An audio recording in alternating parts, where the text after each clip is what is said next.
तर या व्हिडिओमधला सगळ्यात महत्त्वाचा पार्ट आता सुरू करतो. तो यासाठी आता साधारण व्ह्युअर्सला तुम्हाला ह्या सगळ्यातला बेस कळला असेल की मला काय म्हणायचं ते. आता आपण समजू की कोठडीचे अधिकार अबाधित राहून वगैरे ठीक आहे, विष्णू चाटेच्या बाबतीत तेच झालं. पण ज्या CDR बद्दल बोलणं चाललंय त्यामध्ये वाल्मिकने काय इन्स्ट्रक्शन्स दिलेत याबद्दलची माहिती अजून कोर्टाला देण्यात आलेली नाही. दुसरं, माहिती असेल तर ती द्यायला काय हरकत नसते. त्याचं कारण असं आहे की कोर्टात तुम्ही जितकी गुन्ह्याची प्रोग्रेस दाखवाल, तुमच्याकडे जितके सबस्टन्शियल एव्हिडन्सेस दाखवाल, तितकं कोर्टाला हा विश्वास बसतो की या आरोपीचा या संबंधित गुन्ह्यामध्ये खरंच इन्व्हॉल्वमेंट हे आहे, ती निष्पन्न होते. आणि त्या बेसिसवरती पोलिसांना आणखी किंवा तपास यंत्रणांना आपण आणखी डेज दिले जावेत, जेणेकरून हे दे इन्व्हेस्टिगेट फर्दर किंवा आणखी येणाऱ्या काळात ते इंट्रोगेशन करतील. तसं झालेलं नाही. दुसरा, ज्या मोबाईल संदर्भात BNS 238A कलम दाखल करण्यात आलं आहे, थोडक्यात आता काय मान्य केलं पाहिजे की जो एव्हिडन्स आहे या सगळ्या प्रकरणातला, जिथे वाल्मिकने खंडणी मागितल्याची गोष्ट दिसते या मोबाईलवरती, असं तपास अधिकारी कोर्टामध्ये सांगतात, तो मोबाईल अजून सापडला नाही. सापडला नसल्याने त्याच्यामध्ये ते कलम ॲड करण्यात आलेला आहे आणि तो आता मिळेल की नाही याची शाश्वती नसल्यामुळे याच्यामध्ये आणखी कलम ॲड झालं आहे. थोडक्यात त्या मोबाईलचं काय झालं, तो कुठे गेला, तो खरंच लपवण्यात आला की तो ॲज अ एव्हिडन्स म्हणून त्याचं डिस्ट्रक्शन झालं किंवा त्याचं काय, इतके प्रश्न आहेत. या एकाही प्रश्नाचं उत्तर विष्णू चाटेकडून मिळवण्यामध्ये यंत्रणांना आताच्या घडीला तरी यश आलेलं दिसत नाही. ह्याच्या पुढे जाऊन सांगतो, तपास अधिकारी कोर्टात असं म्हणाले की विष्णू चाटे तपासाला सहकार्य करत नाही. वा. पुढचा मुद्दा आहे सगळ्यात महत्त्वाचा. बघा, 29 तारखेचा एक व्हिडिओ आहे. 29 नोव्हेंबर 2024 ही तारीख यासाठी महत्त्वाची आहे सगळ्यामध्ये, कारण 29 तारखेला या सगळ्या प्रकरणामध्ये आवादाच्या कंपनी मॅनेजरकडे खंडणी मागण्यात आली होती आणि त्यानंतर एक व्हिडिओ व्हायरल झाला. व्हिडिओ कधी झाला? व्हिडिओ 21 तारखेला व्हिडिओ माध्यमांमध्ये आला.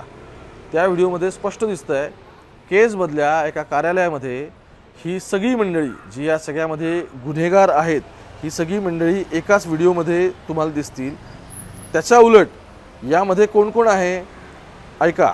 यामध्ये वाल्मिक कराड दिसतोय, विष्णू चाटे दिसतोय, सुदर्शन गुले जो तिन्ही प्रकरणातला आरोपी आहे तो दिसतोय, महेश केदार, जयराम चाटे, त्यानंतर सुधीर सांगळे हा दिसतोय, प्लस कृष्णा आंधळे हा सुद्धा दिसतोय. आणि यांच्यासोबत कोण दिसतोय? यांच्यासोबत दिसतोय ते म्हणजे केज पोलीस ठाण्याचे पोलीस उपनिरीक्षक राजेश पाटील आणि बालाजी तांदळे, सरपंच बालाजी तांदळे.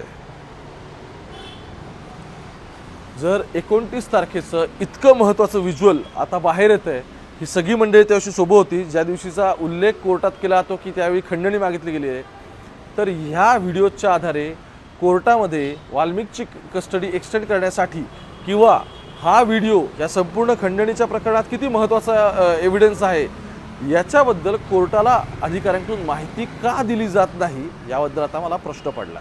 त्याचं कारण असं आहे, इतकं जर महत्त्वाचा एव्हिडन्स अशा पद्धतीने येत असेल, CCTV येत असेल, तर त्या CCTVचा किमान कोर्टासमोर उल्लेख करणं की आम्हाला असा एखादा CCTV मिळाला आहे किंवा माध्यमांमध्ये एखादा CCTV अशा पद्धतीचा फिरतोय, तो त्याच तारखेचा आहे का, याच व्यक्ती त्यामध्ये आहेत हे दिसतंय, पण ते किती वाजता तिथे होते या गोष्टी आम्हाला क्रॉस व्हेरीफाय करायच्या आहेत आणि त्याला ॲज अ एव्हिडन्स म्हणून आम्ही या केसमध्ये आणतो त्या CCTVला. तसं जर झालं होणार असेल येणाऱ्या काळात तर एक वॉटर टाईट केस तयार करायला यंत्रणांनाच मदत होणार आहे.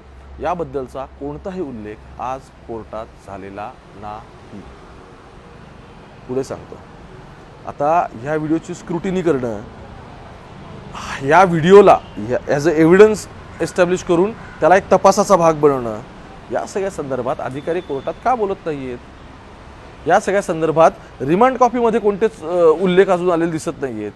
तर हे जे करणं आवश्यक आहे त्या गोष्टी जर घडत नसतील, जर या खंडणीचा संबंध या संपूर्ण गुन्ह्याशी असं वारंवार सांगितलं जातं आहे, तर मग तो संबंध एस्टॅब्लिश करताना ज्या वेगवेगळ्या तारखांचा इथे उल्लेख होतो आहे त्या तारखांच्या अनुषंगाने आता एक एक समोर येणारे पुरावे, हे पुरावे ऑन पेपर आणत, ह्या पुराव्यांना कोर्टामध्ये एक अधिष्ठान देत, हे हळूहळू तपासाचा भाग बनवत अधिकारी का पुढे जात नाही आहेत हा प्रश्न आता मला पडला आहे. ठीक आहे, यंत्रणांनी यावरती स्पष्टीकरण द्यावं. तुम्हाला काय वाटतंय हे तुम्ही 100% कळवा.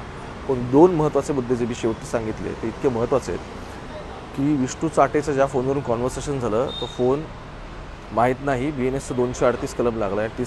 आणि दुसरा महत्त्वाचा मुद्दा यातला, ज्या CCTV फुटेजेसचा वापर येणाऱ्या काळामध्ये ॲज अ एव्हिडन्स म्हणून केला जाऊ शकतो, त्याबद्दल यंत्रणा अजून काही बोलत का नाही आहेत? किंवा आज ज्यावेळी रिमांड संपत होती त्यावेळी असा व्हिडिओ समोर आलेला आहे, खंडणीच्या प्रकरणात आम्ही आणखी तपास करत आहोत, या व्हिडिओच्या अनुषंगाने आम्हाला काही मिळतं आहे का, तो व्हिडिओ खरा आहे का, तो व्हिडिओ त्याच तारखेचा त्याच वेळेचा आहे का, खंडणी मागितली त्यावेळी फोनवरचं नेमकी जे CDR तुमच्याकडे आहेत त्याचे टायमिंग असतात ते कोणत्या वेळी झालेले आहेत, मग हे सगळे आरोपी सोबत कसे काय होते, बरं मग हे केजच तालुक्यात कसे काय होते सगळे सोबत ज्या ठिकाणी हा गुन्हा घडलेला पुढे जाऊन, या सगळ्या प्रश्नांची उत्तरं कोण देणार आहे?